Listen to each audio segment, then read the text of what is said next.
Isang mapagpalang araw po sa atin lahat. Meron po tayong gagawing isang electric fan. Ang problema po nito ay magalit daw po masyado itong blade. Ayaw umikot. Medyo magalit nga. Pag sinusungkit natin ito, ayan o, maganit. So ayusin natin. Bago natin tuluyang kalasin, kuhanin muna natin ang resistance to. Baka mamaya gagawin natin tapos sira na pala yung motor.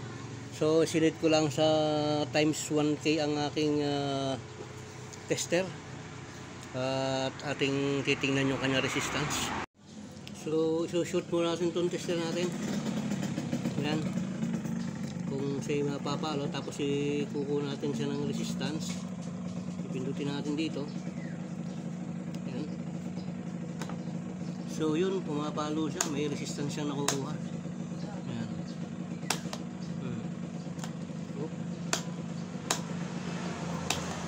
So buo yung resistance niya.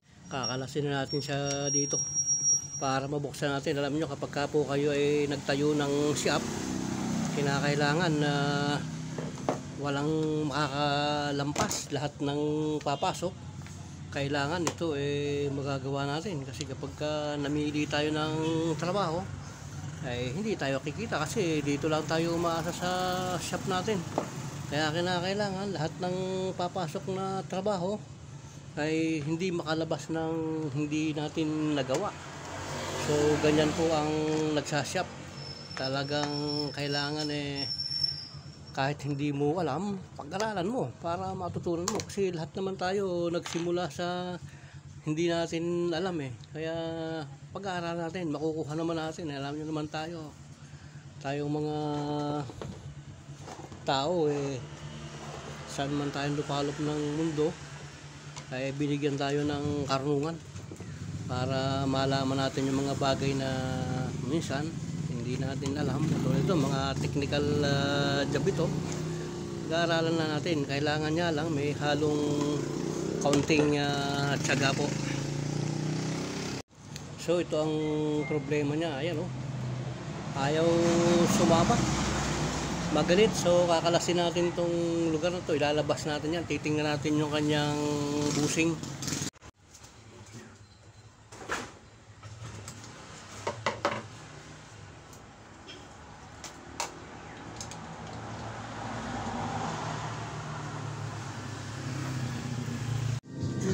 Palibasa nga po matigas itong lugar na to, hindi natin makalas. Gagamitan natin siya ng sinsil at martilyo. Ito ang gagamitin natin, sinsil at martilyo. At saka ito, itong WD-40. Bababara natin itong pinaka metal screw na to. Kasi gumagalaw ito yung winding niya, ayan napakaliit yan, baka maputol yan. Kaya kailangan alalay lang. Yan. Pagka napalo nyo na, pwede nyo na ibalik to para siguradong hindi yan gagalaw. Ibabalik ulit natin tong tornilyo na yan.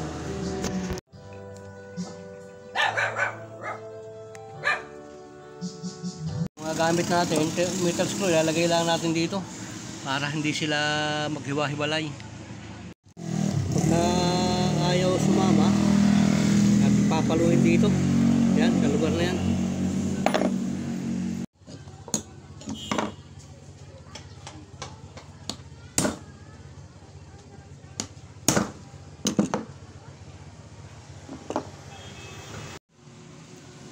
So ito, matapos ang matikabong garutihan, ayan, alis din natin. Ayan ayan, lumuwag na siya. Ito pa, ayan, nagluwagan na yung mga screw nya. Dahil sa sobrang tigas, tingnan nyo nangyari sa metal screw nya. Nagkadurog-durog halos sa sobrang tigas wala. Kailangan nating tiyagain yan. Yung iba naman, hindi naman masyado. Kailangan tiyagain natin talaga. Ayan Kasi kung hindi natin tiyagain yan, paano na? Hindi na natin magagawa pagka tinabad tayo. Tiyaga lang at saka konting diskarte. Nagkakalas tayo, hindi na iwasan na ito nagalaw. Ayan palibasa nga luma na. Ayan umagalaw. Ang gagawin natin dyan, isisipti agad natin to. Kasi baka mamaya maputol natin, ala na. Baliwala yung pinaghirapan natin. Ilalagyan natin ng tayarap, isisipti muna natin tong lugar na to. Para hindi tayo mamroblema mamaya. Baka kasi maputol natin yung winding, disgrasya na, wala na. Ayan,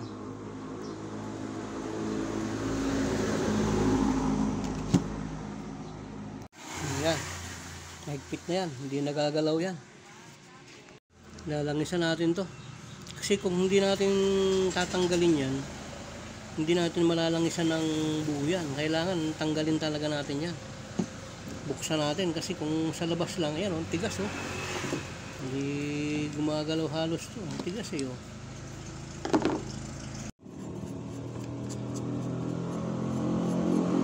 Salangisan natin itong loob na to, paliliguan natin ng langis yan para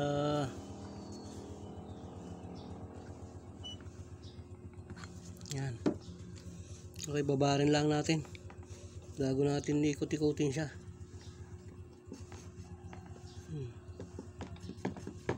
Matigas pa talaga yun, dumi.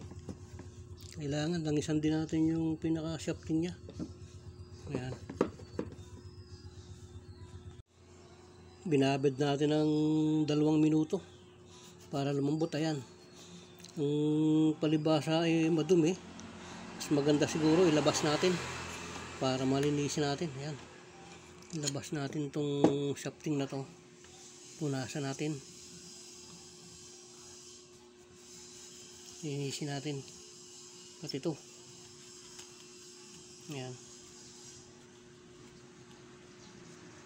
tapos lagyan natin ng langis. Iingatan natin to, ito kailangan yung mga spacer na yan hindi natin maiwawala yan. Pag naiwala natin yan, luluwag yan. Ending natin, kailangan nakasipti yan, nakalagay sa basahan. Bubuksan natin tong lugar na to para yung ating pagkakalinis talagang 100%.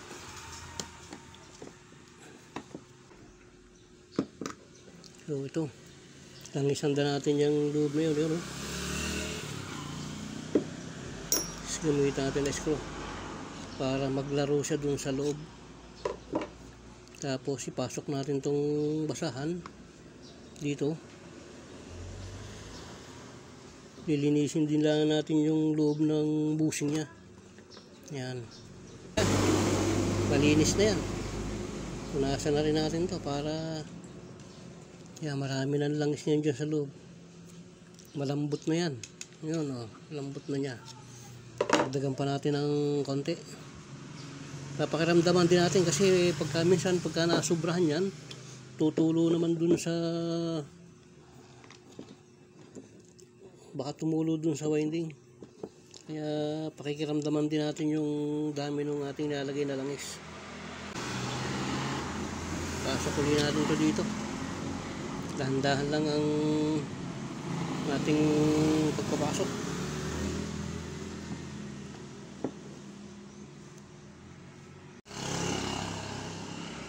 Simbol na natin para yun okay na.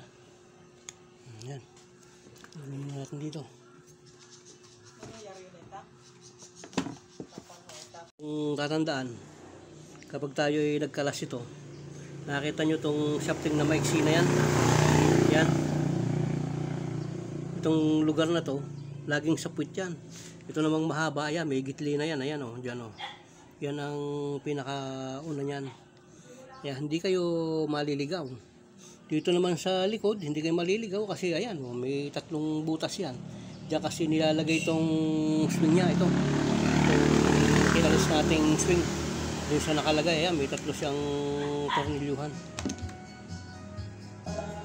Kasi itong gear na to, yan, nakita niya mga thread na yan,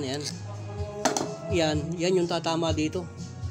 Pansinin nyo to, may, ayan o, yung mga gear na yan, dyan tatama tong lugar na to. Kaya umiikot siya kasi tumatama yan dun sa gear, kaya umiikot yan. Kaya ito, laging tatandaan, panlikod yan, panlikod.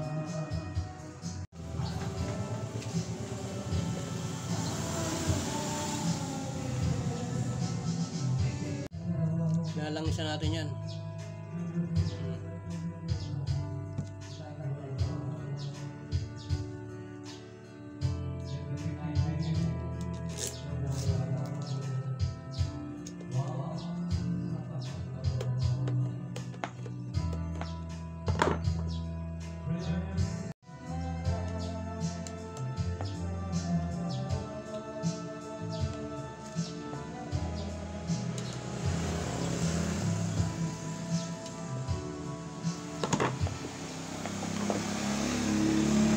Yun, lambot na oh. Yan.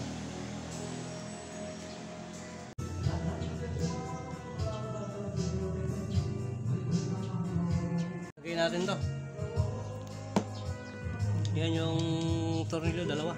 Dito isa. So, ito, itong ilalim na to, laging nasa ilalim yan. Ayan oh.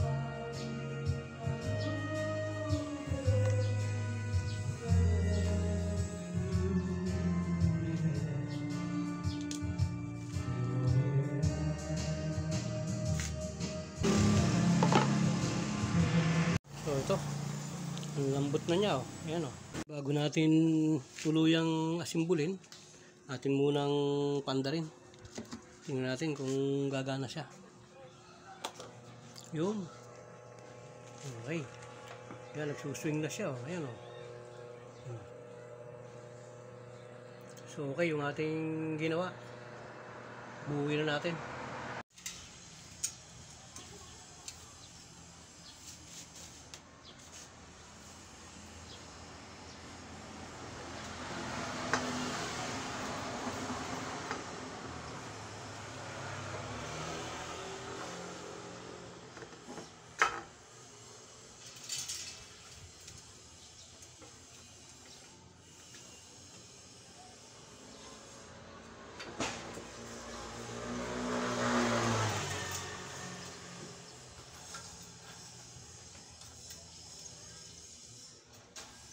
So yan.